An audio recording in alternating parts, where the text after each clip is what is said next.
മുനമ്പം ഭൂമി പ്രശ്നത്തിൽ പരിഹാരത്തിനായി ജുഡീഷ്യൽ കമ്മീഷനെ നിയമിച്ച് സർക്കാർ വിജ്ഞാപനമിറക്കി. Justice CN Ramachandran Nair commission 3 മാസത്തിനുള്ളിൽ സർക്കാരിന് റിപ്പോർട്ട് സമർപ്പിക്കണം. നടപടിയെ പ്രതീക്ഷയോടെ കാണുന്നുവെന്നാണ് മുനമ്പം ഭൂസംരക്ഷണ സമിതിയുടെ പ്രതികരണം. ഭൂമിയുടെ നിലവിലെ സ്വഭാവം, സ്ഥിതി, വ്യാപ്തി എന്നിവയാണ് കമ്മീഷൻ പരിശോധിക്കുക. ഭൂമിയുടെ ഉടമസ്ഥതയെക്കുറിച്ച് ശാശ്വത പരിഹാരം കണ്ടെത്തി സർക്കാർ സ്വീകരിക്കേണ്ട നടപടികൾ ശുപാർശ ചെയ്യാനാണ് ജുഡീഷ്യൽ കമ്മീഷനെന്ന് വിജ്ഞാപനത്തിലുണ്ട്. ഹൈക്കോടതി ജഡ്ജിയായിരുന്ന ജസ്റ്റിസ് CN രാമചന്ദ്രൻ നായരെ ജുഡീഷ്യൽ കമ്മീഷനായി നിയമിച്ചിരുന്നു. 3 മാസത്തിനകം ജുഡീഷ്യൽ കമ്മീഷൻ സർക്കാരിന് റിപ്പോർട്ട് സമർപ്പിക്കും. ഒരാഴ്ചയ്ക്കുള്ളിൽ കമ്മീഷന്റെ പ്രവർത്തനം തുടങ്ങുമെന്ന് മന്ത്രി P. രാജീവ്. പരമാവധി 3 മാസത്തിനുള്ളിൽ തന്നെ അത് പരിഹരിക്കാനാണ് കമ്മീഷൻ ശ്രമിക്കുന്നത്.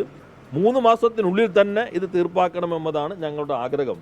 അവന് നിങ്ങളുടെ കൂടി സഹകരണം വേണം എന്ന് അഭ്യർത്ഥിച്ചിട്ടുണ്ട്. സമരസമിതി മാത്രമല്ല, അവിടെ താമസിക്കുന്ന മുഴുവൻ ആളുകളും കമ്മീഷന്റെ പ്രവർത്തനം അതിവേഗത്തിൽ മുന്നോട്ട് പോകാൻ ആവശ്യമായ നിലപാട് സ്വീകരിക്കണം. സർക്കാർ നടപടിയെ പോസിറ്റീവായി കാണുന്നെന്ന് മുനമ്പം ഭൂസംരക്ഷണ സമിതി. വിജ്ഞാപനത്തിലുള്ള വിഷയങ്ങൾ പരിശോധിക്കുവാൻ കമ്മീഷന് 3 മാസം മതിയാകും. നമ്മൾ പോസിറ്റീവായിട്ടാണ് കാണുന്നത്.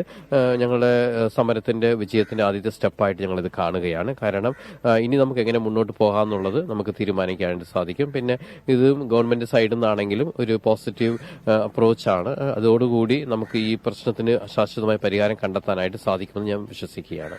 മുഖ്യമന്ത്രിയുടെ അധ്യക്ഷതയിൽ ചേർന്ന മന്ത്രിതല യോഗത്തിലായിരുന്നു പ്രശ്നപരിഹാരത്തിന് ജുഡീഷ്യൽ കമ്മീഷനെ നിയോഗിക്കാൻ തീരുമാനിച്ചത്. 24 തിരുവനന്തപുരം.